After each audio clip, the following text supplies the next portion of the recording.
ভাই ছবি তুলেন না, ছবি তুলেন না, বারবার যে বলে নিষেধ করি। কারণ কি জানেন? একটাই কারণ, বিকজ চোখ লাগাটা সত্য।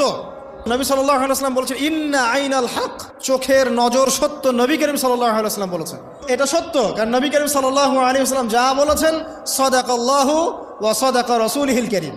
নবী যা বলেছেন, আল্লাহ যা বলেছেন চিরায়ত সত্য, এর বাইরে কোনো সত্য আছে? খুব সতর্ক থাকবেন, আমি পরে সলিউশন বলছি আপনাদেরকে। আরেকটা বলেছি, নবী সাল্লাল্লাহু আলাইহি ওয়াসাল্লাম বলেছেন চোখের বদনজর এমন সত্য যে একটা উটকে এই রান্নার ডেকচির মধ্যে ঢুকাই ফেলতে পারে।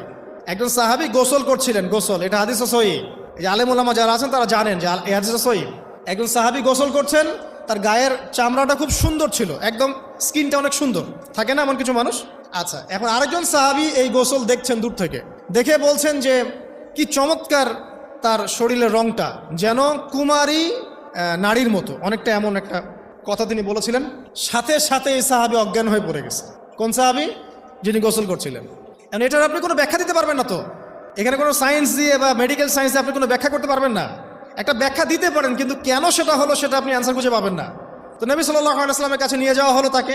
তিনি বললেন যে এই ব্যক্তির ব্যাপারে কি কেউ ভালো মন্দ কিছু বলেছিল? তখন একজন সাহাবী বললেন হ্যাঁ, অমুকে বলেছে এর স্কিনটা অনেক সুন্দর, ওকে ডেকে নিয়ে আসুন। ওকে ডেকে আনা হলো।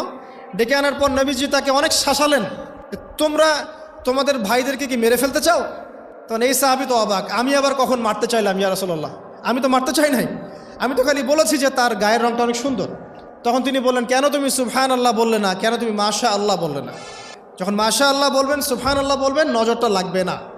আর যখন আপনি মাশা আল্লাহ বলবেন না, সুবহানাল্লাহ বলবেন না, দেখবেন নজর লেগে গেছে। আপনি বিশ্বাস করেন ব্যবসা খুব ভালো চলছে, মানুষ বলল যে বাহ তোর তো ব্যবসা হেভি, লালে লাল শাহজালাল, ঠিক আছে, দেখবেন আপনার কেনা বেচা বন্ধ হয়ে গেছে। এরকম হবে, আমার কথাটা বিশ্বাস করেন।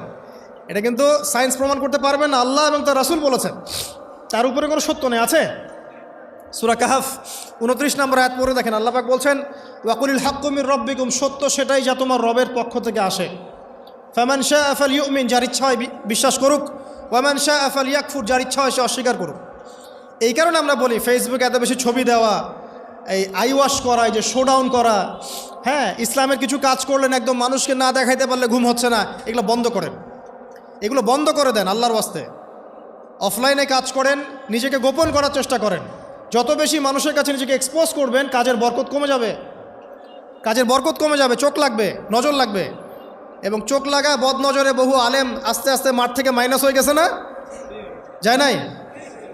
এখন কি আলেমদের সংখ্যা বেশি না কম? যত দিন যাবে আলেমের সংখ্যা আরও কমে যাবে। নবীজি বলেছেন আলেমদের সংখ্যা কমতে থাকবে, মানুষ জাহেলদেরকে আলেম বানিয়ে নেবে।